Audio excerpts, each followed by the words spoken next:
Whoa.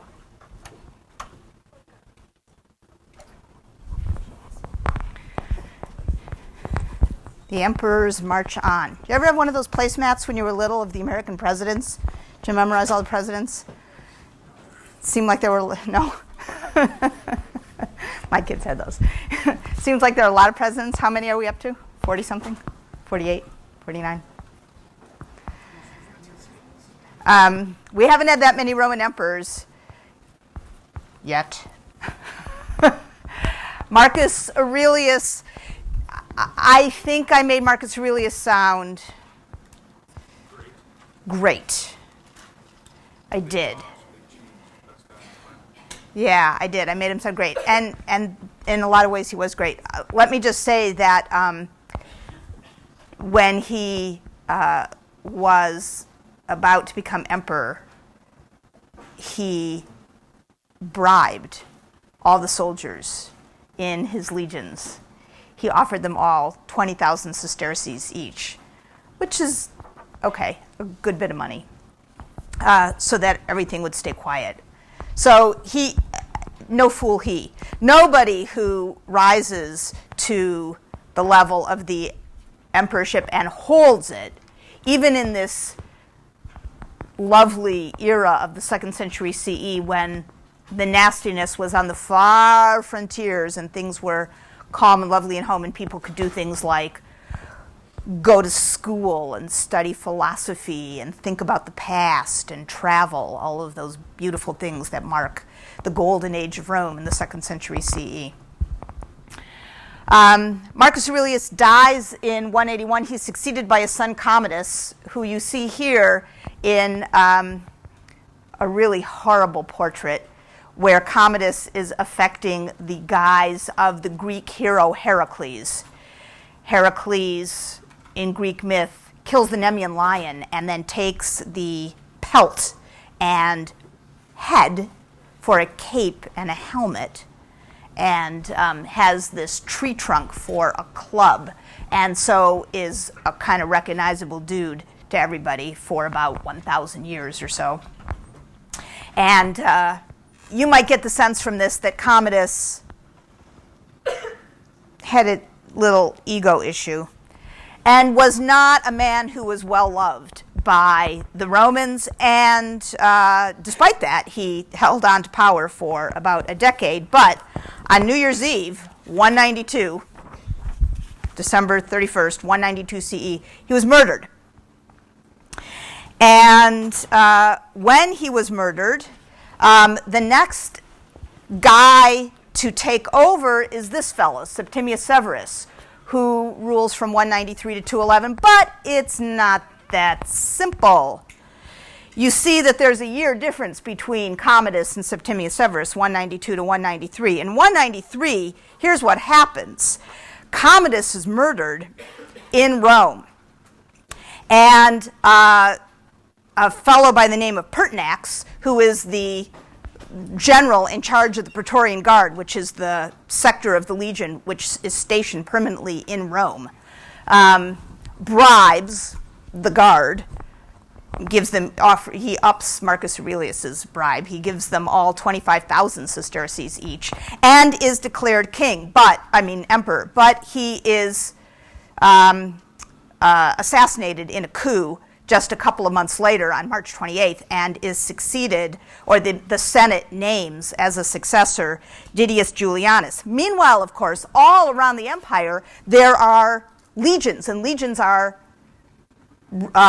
controlled by generals, and generals by this time have pretensions on power. And in Syria is Pescennius Niger, and in Britain is Clodius Albinus. I love these names, that's why I have to tell you them. But also to remind you, you don't really have to remember the names, but to remind you, these are all Romans. We're not talking about some invasion from outside. And in Pannonia, Upper Pannonia, was Septimius Severus. He was the most well-positioned to hot-foot it to Rome quickly, which he does, and he, in turn, offers the legions there even more money and has Didius Julianus decapitated, and then takes control of the center part of the empire. Out on the east and the west edges of the empire, these generals prepare for battle. Septimius first goes east, battles Pescennius Niger in 2 pitched battles at sites that were battle sites of Alexander the Great, defeats him, kills him, and then at Lyon in the year 193 defeats the forces of Clodius Albinus. In the meantime, while all this is going on in this year, which has come to be called 193, the year of the 5 emperors, so the empire is in turmoil internally. The Parthians see an opportunity to retake territory that they consider rightfully theirs, which is the Roman province of Mesopotamia, which is essentially modern-day Kurdistan, northern Iraq. That had been taken under the Emperor Trajan and held throughout the rest of the 2nd century CE. So for a couple of generations, the Romans considered Mesopotamia part of the Roman Empire. But this land in between the Tigris and the Euphrates rivers in modern-day northern Iraq was captured from the Parthians. You recall that it had been Augustus who had essentially effected a peaceful understanding with the Parthians in his efforts to get back the standards that had been taken in a Roman battle when, in the 1st century BCE, a Roman general had again thought he would seize part of this territory. This is the thing about empire. It's an expansionist machine. It's really not designed for the status quo. But Augustus had held this line, the Euphrates, and so for until the time of Trajan, this had been part of the Parthian Empire. Well, when in 193 all chaos was occurring throughout the rest of the empire, the Parthians seized Mesopotamia. And Septimius Severus, after dispatching the other rivals, Pertinax and Didianus and Clodius and Pescennius, turned his attention to Mesopotamia, where from the years 197 to 198, he fought 4 battles at Seleucia and at Ctesiphon and at Babylon and at Hatra. He won 3. He won these 3 battles, could not take Hatra. He did, though, hold the Roman province of Mesopotamia temporarily, and in fact retrieved from this battle enough gold and silver from the battles and the defeats in these sectors. Ctesiphon was one of the capitals of Parthia, to postpone an economic crisis in the Roman Empire for about 4 decades. This was in the era when you did not have personal income tax and property tax. One of the chief ways that you maintained your economic solvency was to take somebody else's money in battle. So that's what happens. So now, Septimius is not part of the family of Hadrian and Antoninus Pius, who was the emperor next, and Marcus Aurelius and Commodus. He's a general. He's an outsider. He was a general up here in this area. He hasn't lived in Rome. In fact, he comes from Africa. That's where he's born. A part of the Roman Empire, but not Rome itself. So he now has brought calm to the empire temporarily. He has quashed internal civil war. He has retaken a piece of the eastern edge of the empire. And what's he going to do? Not go to Disneyland. He's going to build a monument, because that's what emperors do when they need to make a statement, when they need to convince you, all you folks back in Rome, that Everything's good now, and this guy can be trusted. So, what messages does he want to send? What precedents does he want to invoke?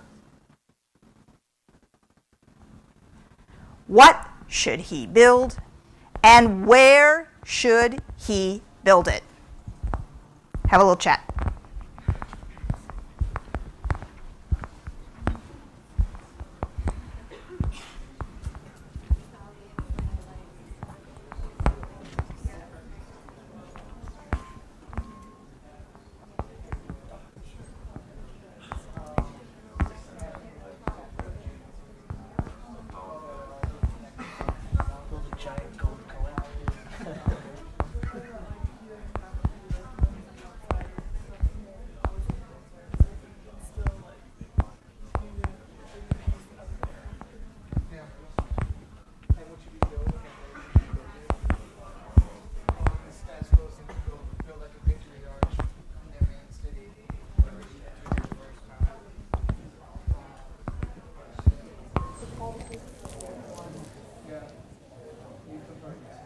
What are you doing? Oh my god.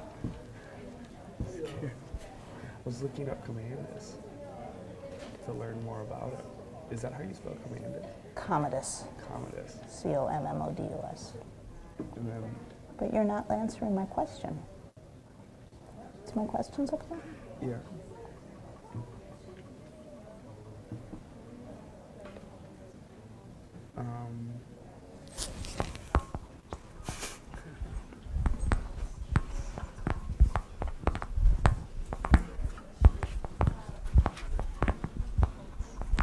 Should I call on you guys? Call on your own.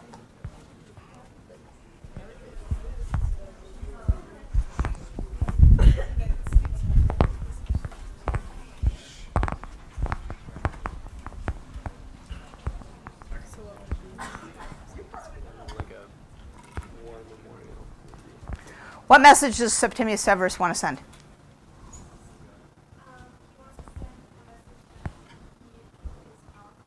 He wants to send a message that he's powerful. What other message? Next. I can't, start over, I can't hear you. That there's peace. That he's powerful and that there's peace. What else? Next.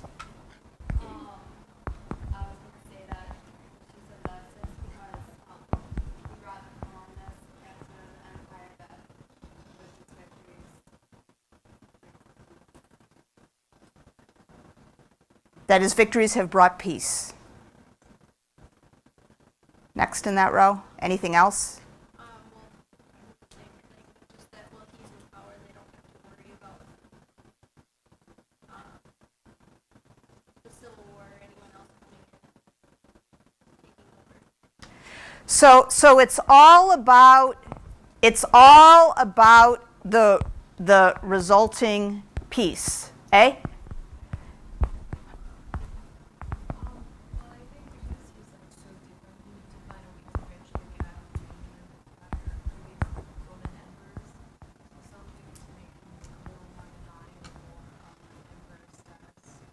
Oh, something to sort of catapult him into that other category of being. He's not just a regular person. He's in that sort of semi-divine mode.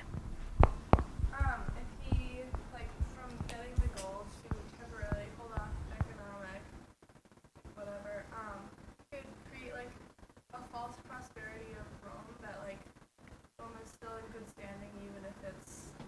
Well, Rome was in pretty good standing, actually. Well, economically, I mean, there were economic troubles. There was inflation and so forth, actually. But, I mean, it's not as if everything is going to implode. Do you mean he should use the money for, like, big events like games or handouts? Well, I guess by what you said about that, I understood it differently that it was, like, more of an crisis. Well, the economic crisis is that money is being devalued. I mean, so that there is inflation, and there's inflation, which means that your money doesn't buy as much as it used to, and so soldiers, for example, need to be paid more to be able to keep them up. So your suggestion would be, for example, to raise the soldiers' pay, something that do something about it. Peace, power, the display of largesse. Let's say that. Something like that. I think you could also emphasize that Mesopotamia capta. That Mesopotamia has been captured. Or held. A coin like that. So I don't hear anything for the two most obvious recent precedents for military monuments. Because what are the two most recent military monument precedents? The two great military monuments of the 2nd century CE in Rome are they aren't towers, they're columns of Trajan and Marcus Aurelius. And what is the message of those columns?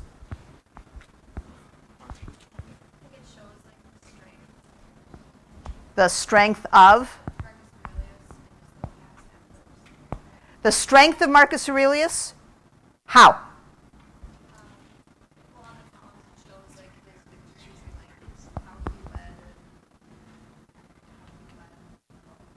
Think the column, what's the message of the column of Marcus Aurelius? What's the message of the column of Marcus Aurelius?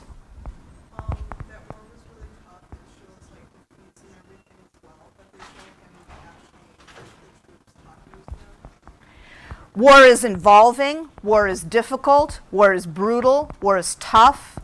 It's not, you don't get too much of the war is great.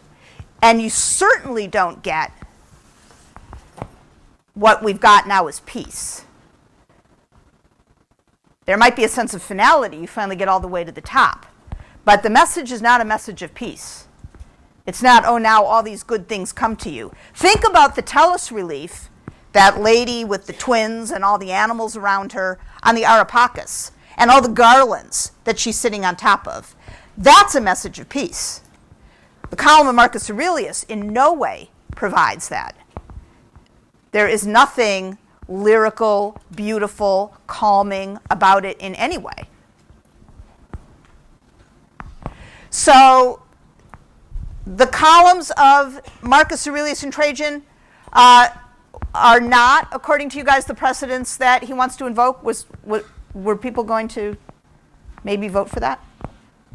What precedents does he want to invoke? You in the yellow sweatshirt.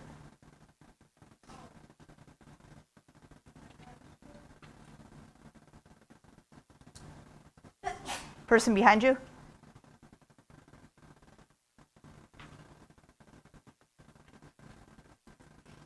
You guys have notes. You have a chart.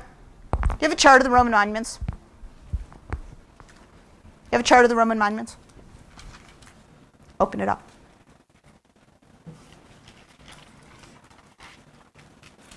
You have a chart of the Roman monuments? Because you oughta.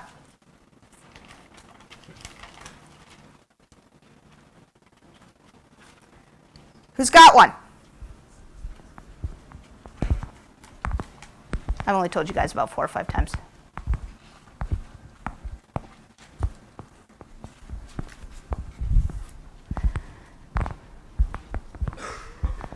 All right, you guys in the back. A monument of Augustus, quick.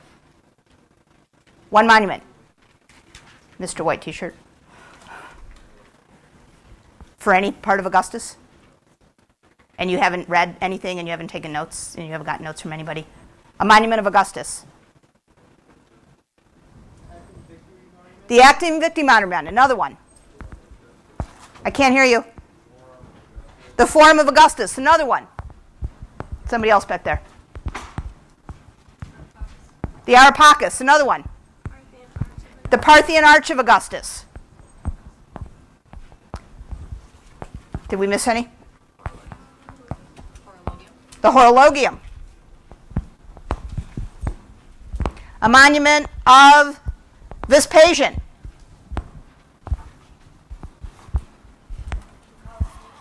The Colosseum, another monument of Vespasian.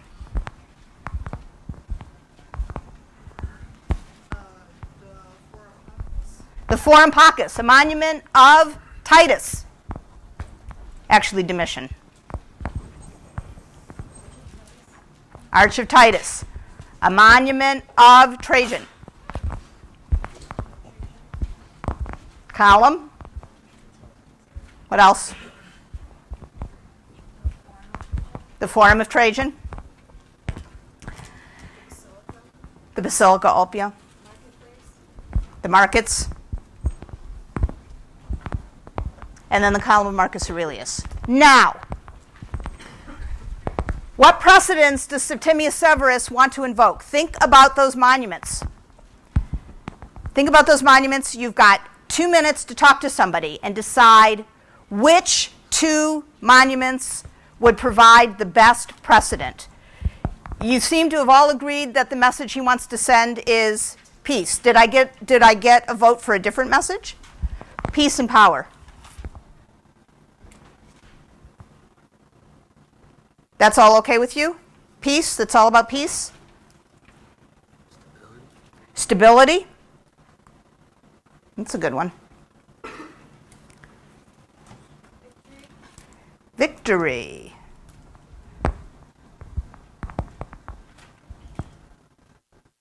What's he want? What precedents does he want to invoke?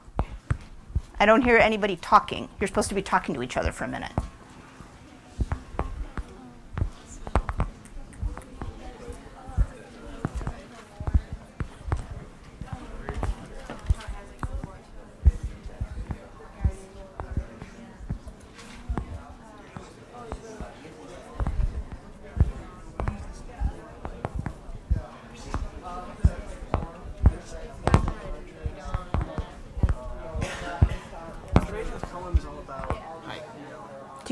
Do you really not know anything about Augustus? I was the one that emailed you like 3 weeks ago and like got mono. But I sent you stuff. You did? Didn't I? Don't remember getting any stuff. Unless you didn't send it to me. Or like, because I have emails sent to my BlackBerry. And so I usually don't check my actual email account. So sometimes it doesn't send it to my public. Well, check it.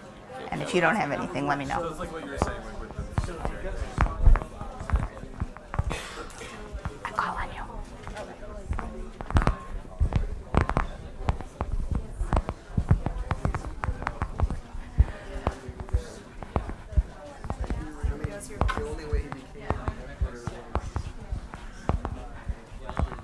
All right, what precedents does he want to invoke? What about it? Why?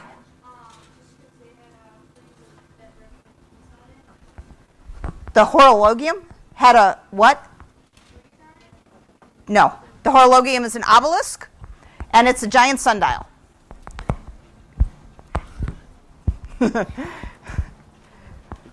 What is the monument that you're thinking of that's near the Horologium? You're close.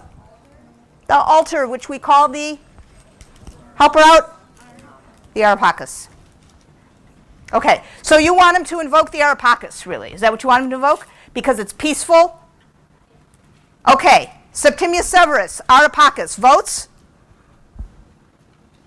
Not, you do not, your Council of Advisors does not provide you with much support. What precedent does Septimius Severus want to invoke? He wants to invoke the Forum Pacus built by Vespasian and the celebratory games, because not only is he bringing peace like Vespasian did, but he also conquered Near East victory and brought it back into the fold of Rome, which is a lot like Vespasian did with Jerusalem when his son Titus was there. So it's kind of like he should try to relate himself and be like, I'm as good as Vespasian, this is what he did, look at how close it is to what I did, and sort of hold some sort of celebration,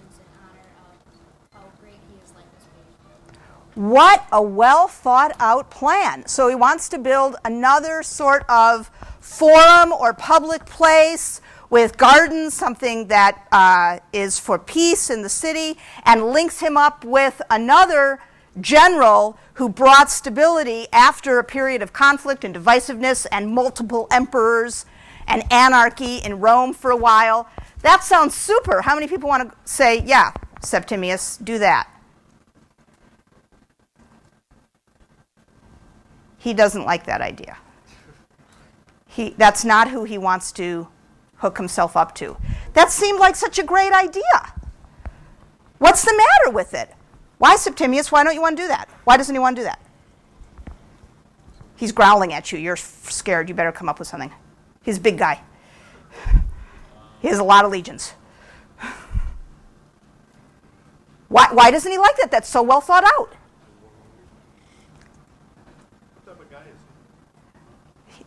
He is smart and powerful and merciless. That's what kind of guy he is. Comparing himself to Vespasian isn't good enough.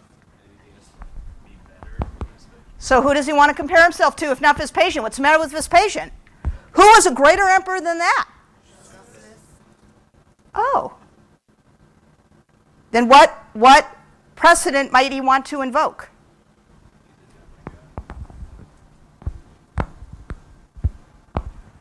What should he build and where should he build it? Did you decide that? What should he build and where should he build it? Did you get to that question? Yes? What should he build and where should he build it? He should build something in Mesopotamia the way Augustus built the monument at Actium. Yes? Something in Mesopotamia? He has no intention of building anything in Mesopotamia. Nobody goes there. Why would he do that? I don't want to do that, he says. What is the matter with you? I'm the emperor of Rome. I'm going to build in the city. The people of Mesopotamia, believe me, they know we're in charge. They are not the problem. It's going to be in Rome. What should it be? An arch. Why? There are those great columns. The great conquering emperors of the second century, for the last 100 years, the two great memorials have been columns. Why not a column? Augustus didn't build a column. And maybe the column thing, been there, done that. We haven't had an arch in a while. Yeah? Where should it be? So, where could we put it? We could put it in the forum. It's pretty crowded in the forum. We could put it up in the Campus Martius, which is sort of Augustus territory. Areopagus is there. The Horologium is there. As it happens, the column of Marcus Aurelius is up there too. We could build it in the vicinity of the Imperial Forum. We could add another Imperial Forum, or we could put a Victory Arch someplace within or adjacent to that complex. Or we could, there's some empty space down here at the far end of the Forum where the Colosseum is. There's a lot of empty space there. 1, 2, 3, 4. Which place should this arch go? It's going to be an arch. First, you have to have a little chat.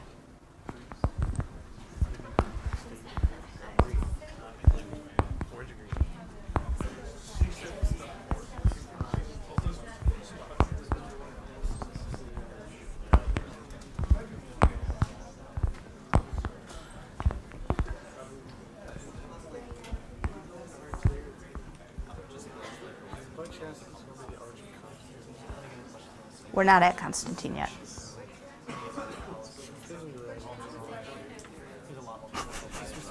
It's going to be the Arch of Septimius Severus. That's how you're going to know it's his. That's the good thing about the Roman monuments.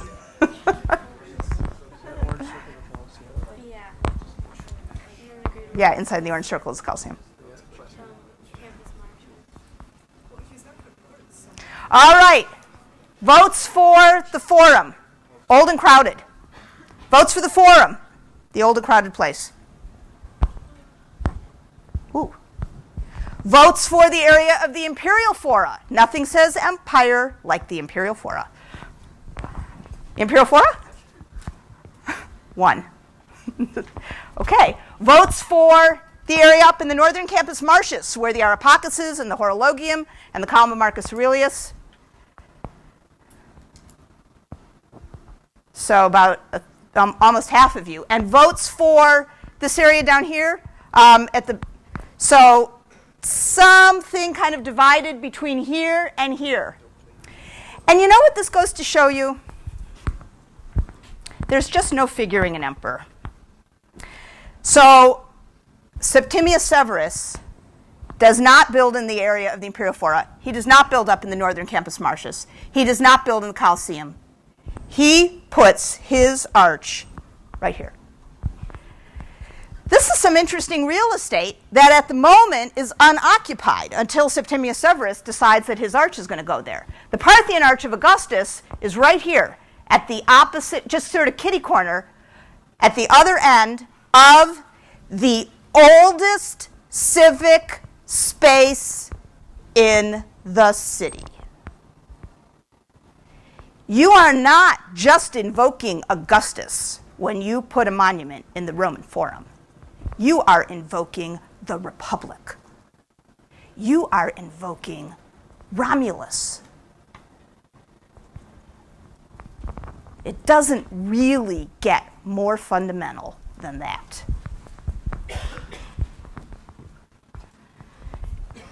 Here's a panorama view of the Roman Forum.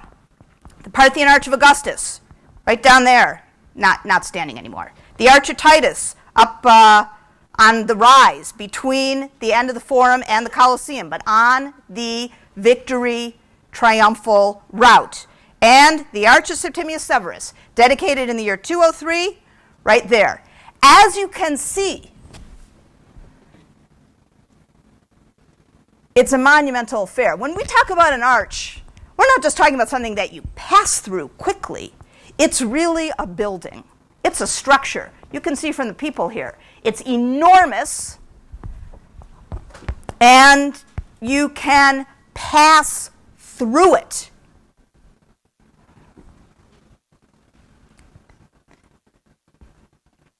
And as you can see, there are panels on it, 4, 2 on the Capitoline side, 2 on the Forum side. Huge inscription, raised piers. It is an imperial billboard for Septimius Severus. Naturally, it was commemorated in coins. There are no Mesopotamia capta coins. But there are Arch of Septimius Severus coins, just like those of Augustus, whose coins and arch celebrated a victory, now a diplomatic victory, not a military victory, although it was spun around on its axis once it got to Rome, and looks like a military victory, over or with the Parthians, same people.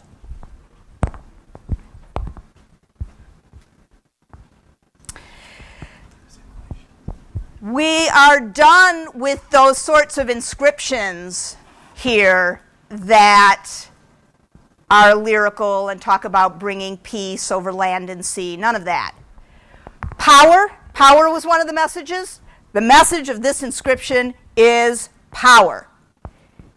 It is a list of titles and how many times he held the tribuneship and the tribune power. So that's one of the official offices. Acclaimed emperor 11 times, meaning he not exactly volitional in the same way that, dictators are reelected year after year, for example.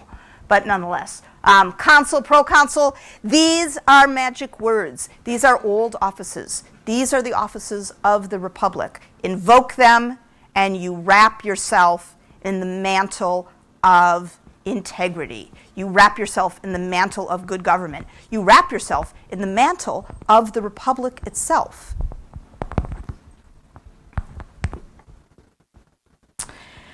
On the piers above your head, as you can see, there's somebody helpfully standing in there for scale. So looking up, but life size, are Roman soldiers with Parthian captives bound and in line. Action figures walking along with you as you walk through the arch. Now it's not about the triumphal procession as we saw in the Arch of Titus. There were action figures high above your head, bringing you along in the celebration, in the glory, in the almost the fun of it, the parade. This is, you know what we did? We won. That's what we did. Here's the proof.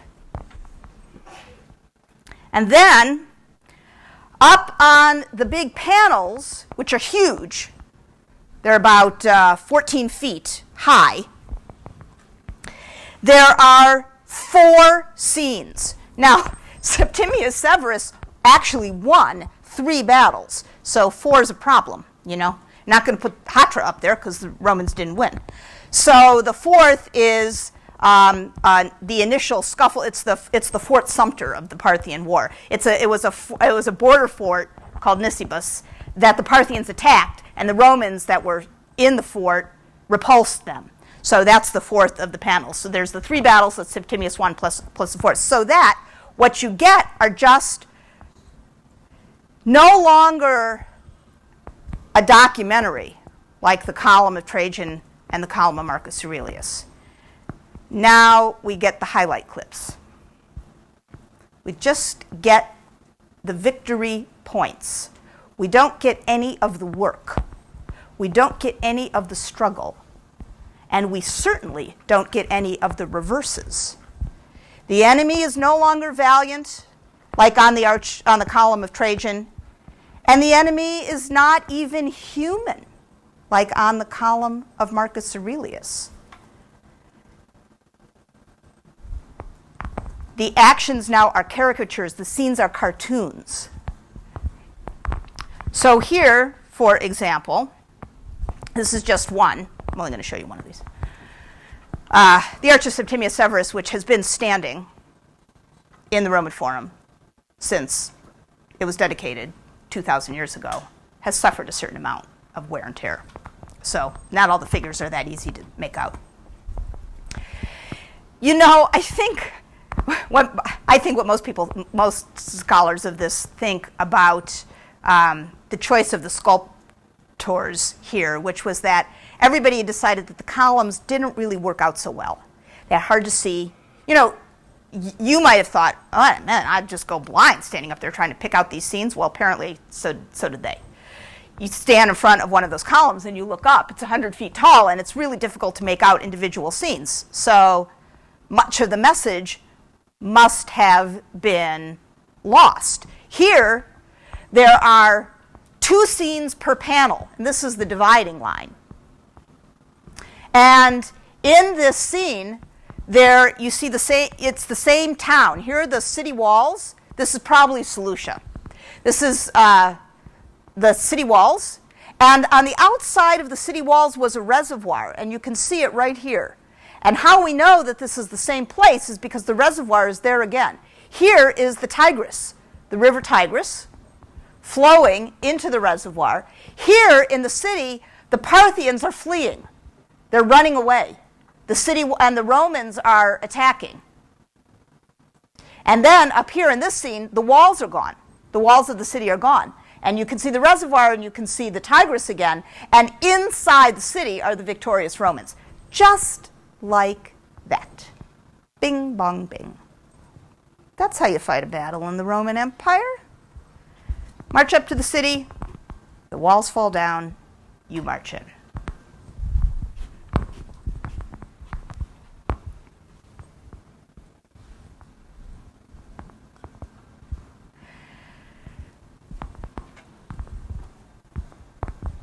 Same form, a triple arch. Same venue, the Roman Forum, on the triumphal procession route. Same enemy, Parthia. Completely different message.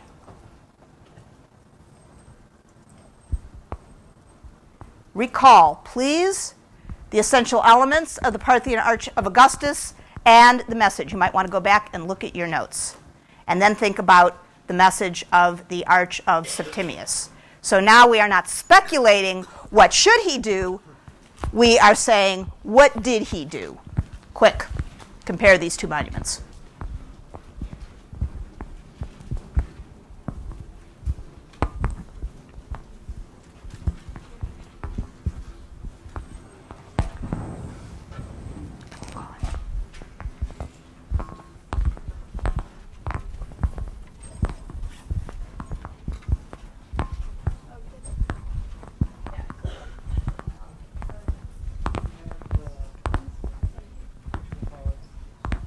Big thing that just the sign that recounted all these offices. Great. Arch of Augustus. Way to go. There. Yes.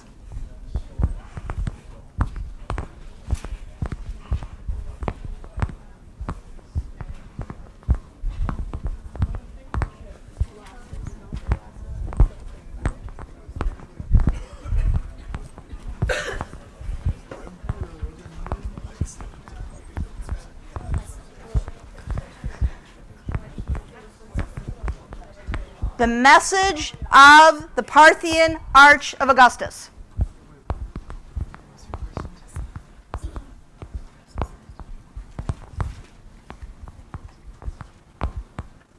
What's on it? What's here? Inside the main, the walls of the main arch. Remember? I can't put your notes. What's there? The names of everybody who had been consul. And every military victory since Romulus. So, every person who had been consul since, what's the year? When was the consulship created? 509. What's the year of Romulus? 753. I had this Thanksgiving. A former student of mine who now teaches down at the University of Illinois came up for Thanksgiving, among other people, and she's teaching a big intro archaeology course too. And she was saying, at the beginning of the year, I said to my class, at the end of the semester, you are going to know these 5 facts. She had 5 facts, and so we were comparing which 5 facts. If you could only say to your students, well, I want you to just have these 5 facts. I said, well, definitely. What was the year of the founding of Rome? Right? That's got to be one of the facts. One of her facts was, where is Troy? Because people don't realize it's in Turkey. I don't know. I didn't know if I wanted that to be one of my facts. Do you guys know where Troy is?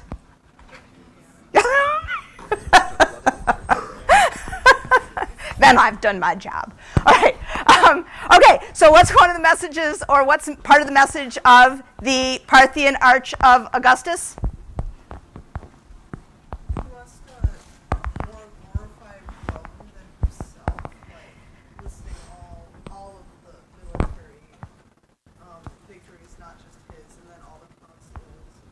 So to glorify not himself so much, but his place in a long and illustrious line of Romans. In other words, to glorify Rome, which is to say, to glorify those who have fought for Rome and who have ruled Rome by listing their names. That is a plea to, a nod to, an address to history. By the time of Augustus, Rome was entering its 8th century. By the time of Augustus. And that history was what made Rome strong. What's the message of the Arch of Septimius?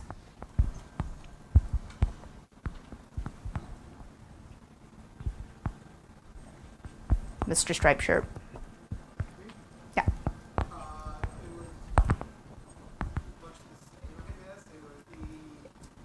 Is this an appeal to history?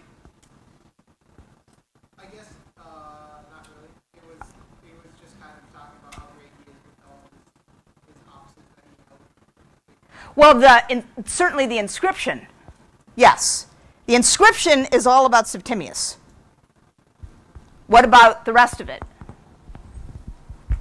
Well, the Arch of Septimius is all, hey, look at me, I won this fight and I held this office. Well, Septimius is in the inscription, but you don't find him per se. It's in these panels.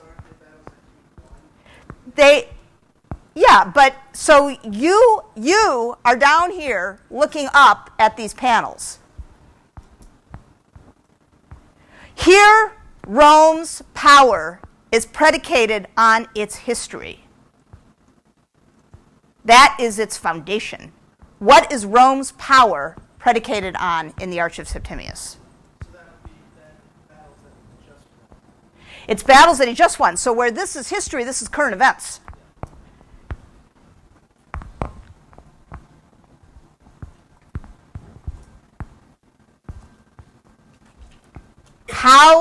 How is the message of power and victory communicated in the Arch of Septimius? Now listen up, folks. When you write your answers to these questions, you have got to be specific. You have got to describe actual things, and your explanations have to make sense. So, take a minute and craft an answer. Talk to the person next to you. How is the message of power and Roman victory communicated on the Arch of Septimius? Exactly how?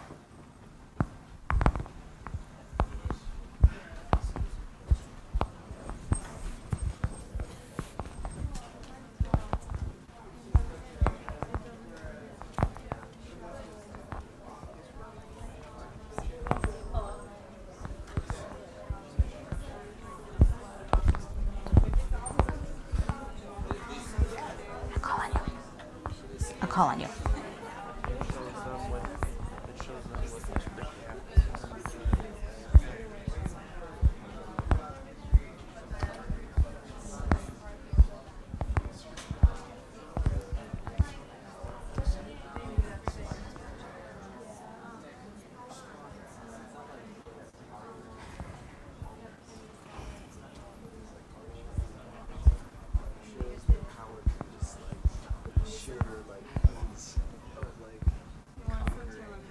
All right? How? A lot of the annals, you would show the Romans going the walls down. So the panels depict scenes of military victory. Yes? So the panels depict scenes of military victory. What else? It just made it seem like they're kind of untouchable and so powerful that they can just walk into a city and they take over.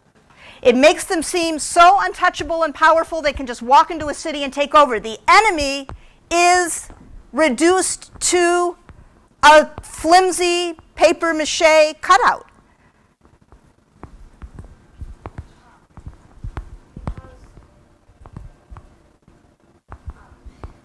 It's like the way that the victories are set up, it's showing that it's almost like saying that because we have all these victories, that's what makes Rome great is the present. Because we have these easy victories over these pathetic things. Now Rome is great. Well, at the Arch of Augustus was kind of going, because Rome is great, we have these victories. Yeah, that's very good. Yeah. Reversing the way in which Rome becomes great. Yeah. That's very good. Yes. Well, three pieces that I see that are made up of this is there's the top, which is all about Septimius. Yep. He's awesome. He's awesome. Absolutely. Then below you've got the priests of the battles where the Romans just come in and then victorious. Right. No Romans dying, no Romans. Right. It's this cakewalk. Yeah. And then at the very bottom there's the figures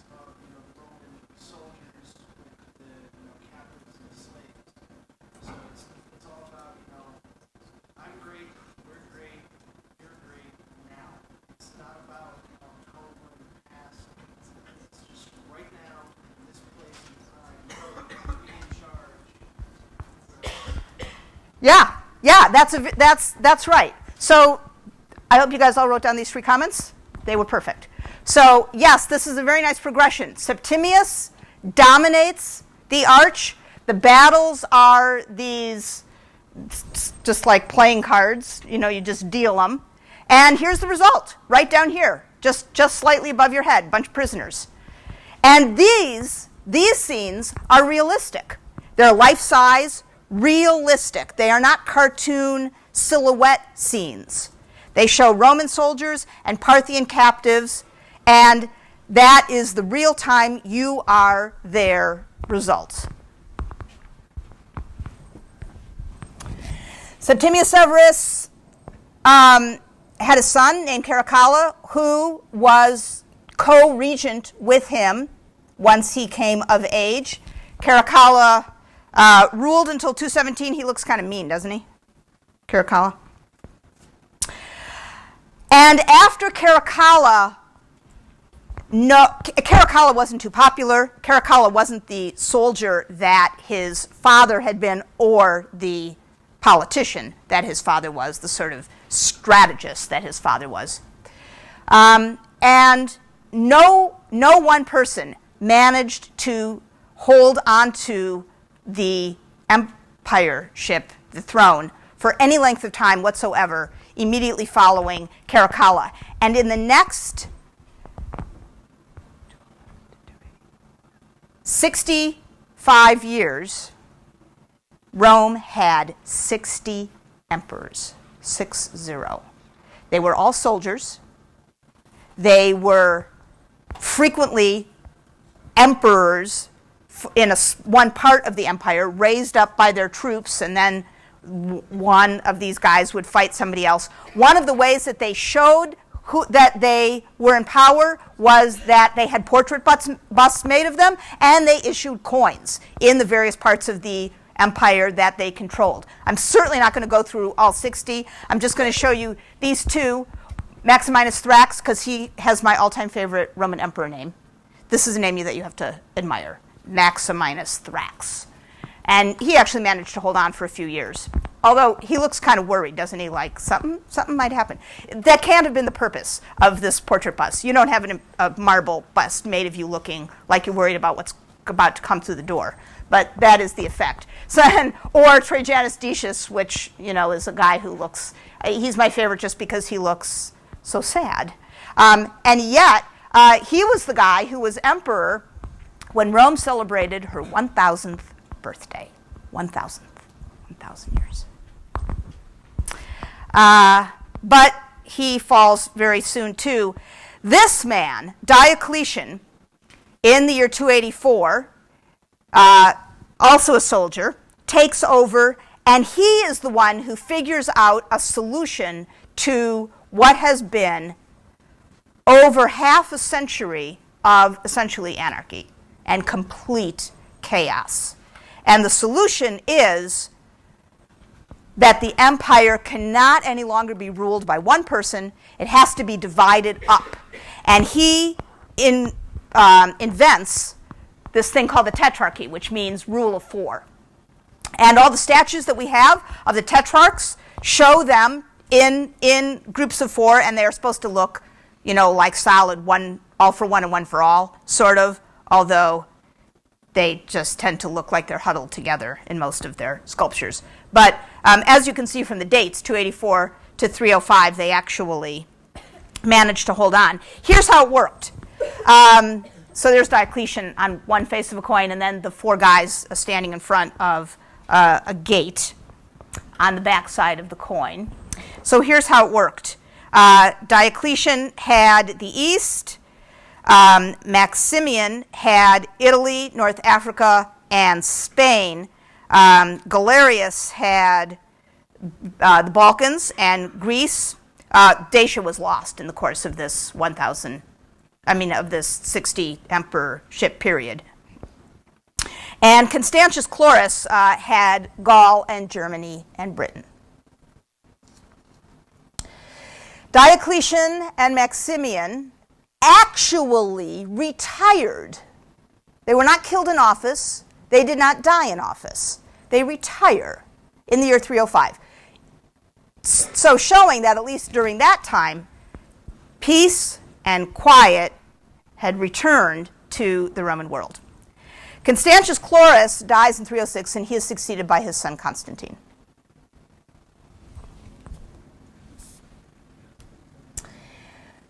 Meanwhile, in Rome, the troops declared their support for the son of Maximian, a guy named Maxentius. Maxentius, in Rome, decides to build a large monumental structure. Not a victory monument. He hasn't won any battles. He hasn't fought any battles.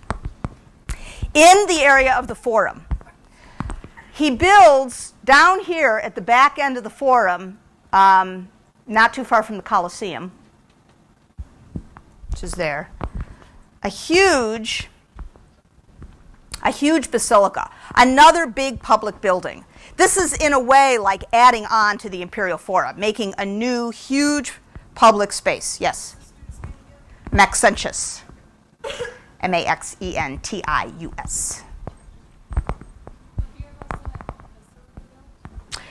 Well, the basilica is dedicated in the year 306 for its first dedication.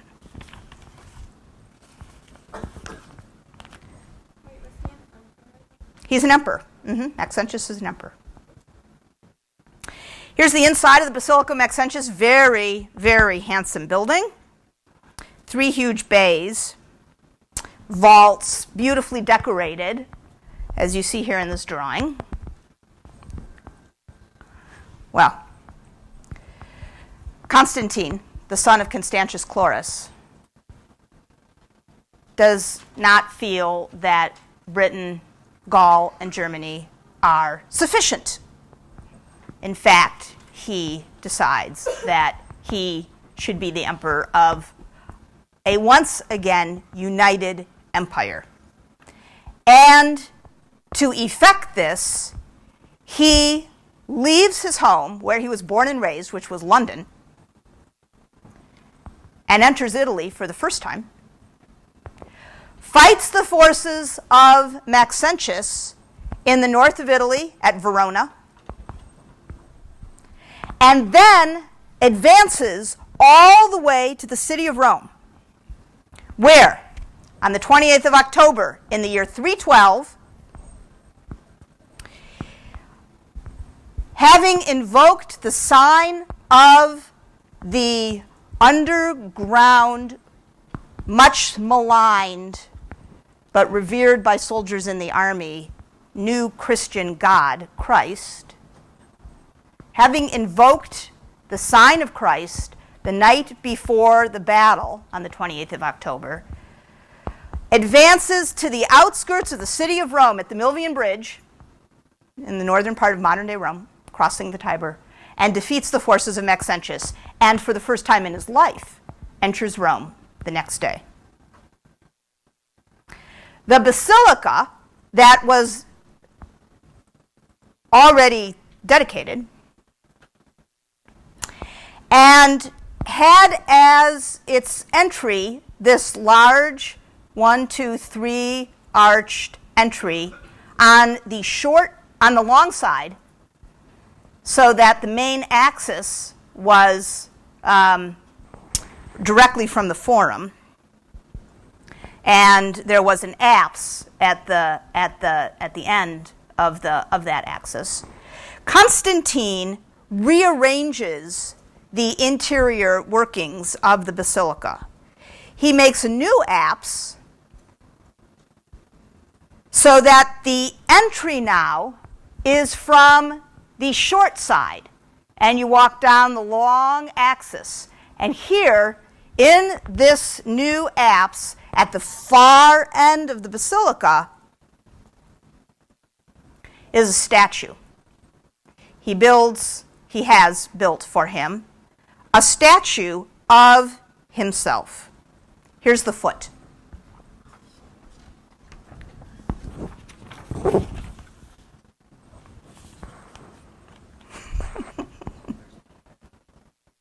Here are some of the pieces. That's me, about 30 years ago.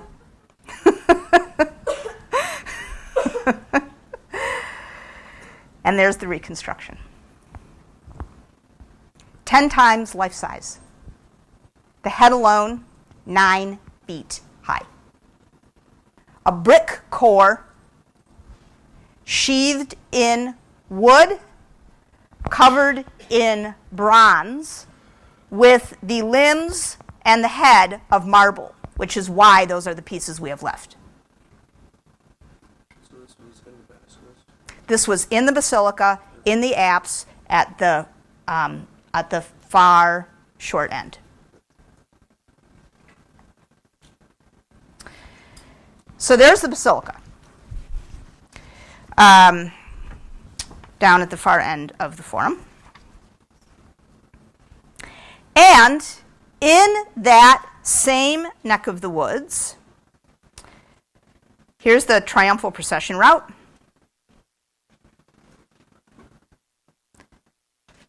What monument is that I just put a circle around?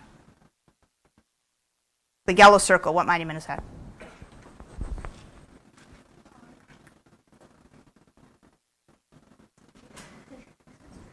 You're looking south. This is the Capitol. The Capitolium is here. The Imperial Fora are here. Here's the Forum. Here's the Colosseum. This is the Palatine Hill. Circus Maximus. Triumphal Route. What is this? Whose arch? Yeah, that's the Arch of Titus. Whose arch is this?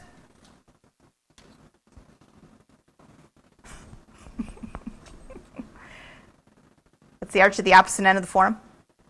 Far, far down. Right at the base of the Capitol line.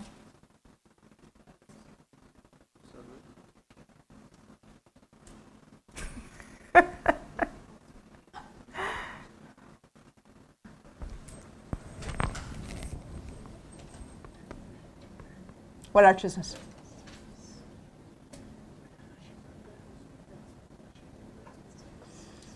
What's the latest arch that was built in Rome? Right at the base of the Capitol line. Severus. Mm-hmm.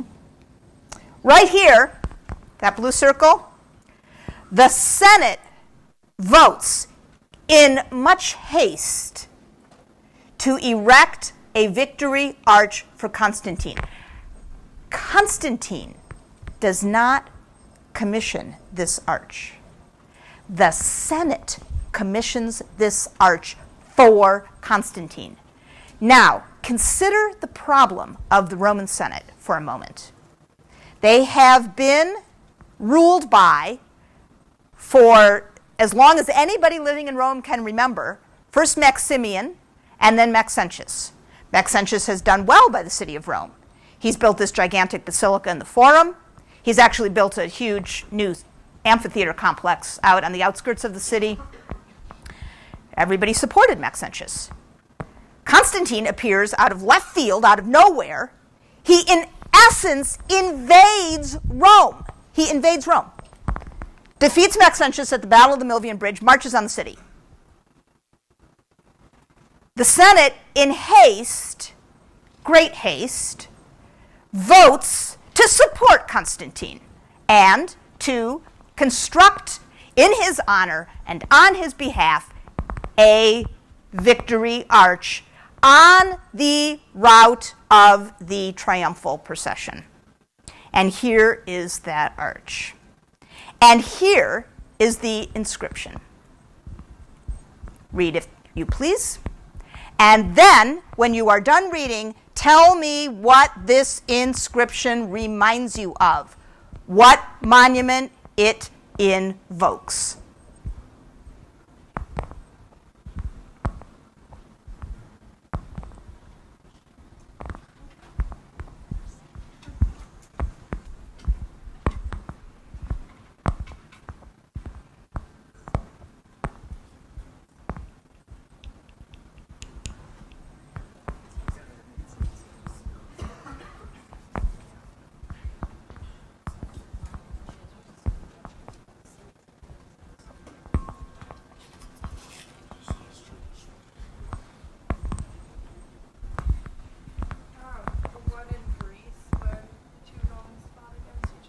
The one in Greece where the two Romans fought each other. And what monument is that?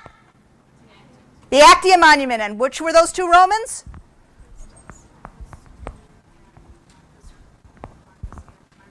Mark Antony and Octavian. Why? Why is it assigned? Yeah.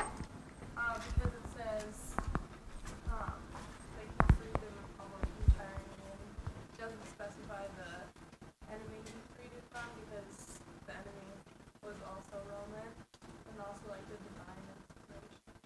The divine inspiration, the triumph, and the enemy who is not named. And what does Constantine then free?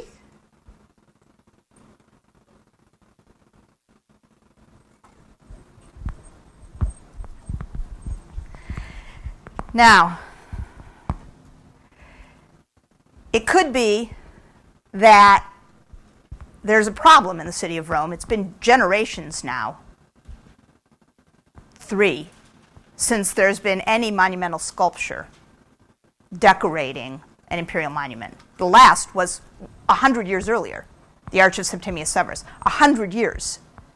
Skills have evaporated. There were 60 years of essentially civil war, and there are no sculpture schools left in the city. There are also a lot of old monuments lying around. And perhaps for that reason, the Arch of Constantine has as its primary decoration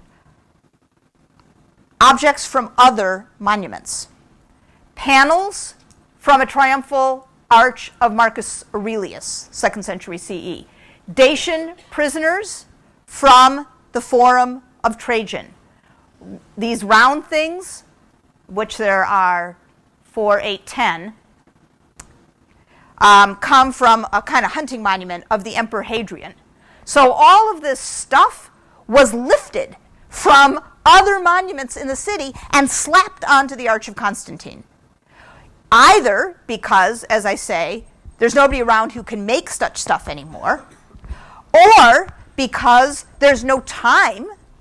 The Senate is a little nervous about getting this monument up there in time for Constantine, who, nobody knows, and they want to assuage him. But it is possible also to read a set of specific messages in the choice of the emperors from whose monuments these reliefs were taken. And that could be you're one of them. They were good emperors, Trajan, Hadrian, and Marcus Aurelius. And you too are calm and powerful and in charge in a completely fair way, just like they were. I saw a hand. Question? Oh, I was going to ask you if they were taken or just copied. They were actually taken. They were actually just taken. So here, when I showed you the Forum of Trajan and I showed you one of those Dacian prisoners, it was one of these. It was one of the ones from the top of the Arch of Constantine. So you see the Dacian prisoners on either side of the panels of Marcus Aurelius. Now what the Roman sculptors did was recut many, but not all, of the heads, so that the portrait heads, like this head, is recut. This was originally Marcus Aurelius, and that's why the head is slightly smaller. Marcus Aurelius had a lot of beard, like here. This guy has a lot of beard, so this head is recut, and so it might look to you like, well, there should have been some more stuff there. That was the beard of Marcus Aurelius that was cut away so that this would be of the current events. Oh. When is this built? It's dedicated in 313. Which emperors did he take from again? Trajan, the Forum, Marcus Aurelius, and Arch. We don't have the Arch. We just have the panels that are in the Arch of Constantine. And Hadrian, some kind of hunting monument. since he didn't have military monuments. And so here you see the Hadrianic roundels, a couple of them.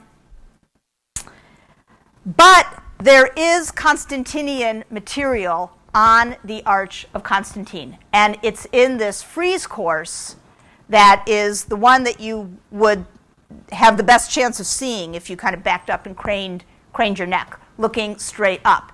And in this frieze course, the story is the story of Constantine's march on and triumph over Maxentius. So here are his troops leaving Milan, which was one of the main cities of northern Rome. And in this way, this kind of scene evokes the scenes on the columns of Trajan and Marcus Aurelius, where you have aspects of the army on the move, the army doing what the army does, not just these wham, bang, victory moments. And then on the south side, you see where two more of these are, and you have the Battle of Verona. And here, I think this is funny.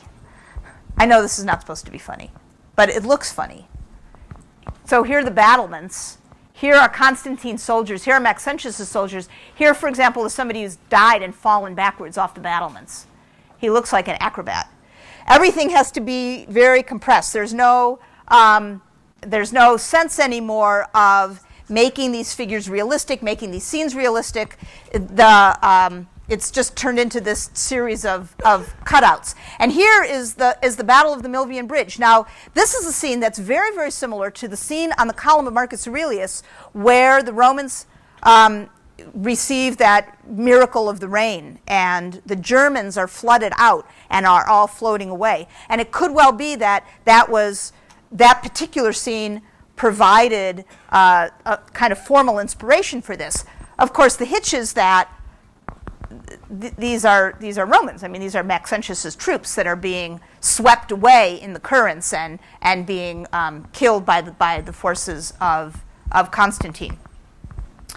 The monument, the two friezes that are on the front are the most interesting and the most important for understanding what kind of message the Senate was sending to Constantine about the point of the role of rulership.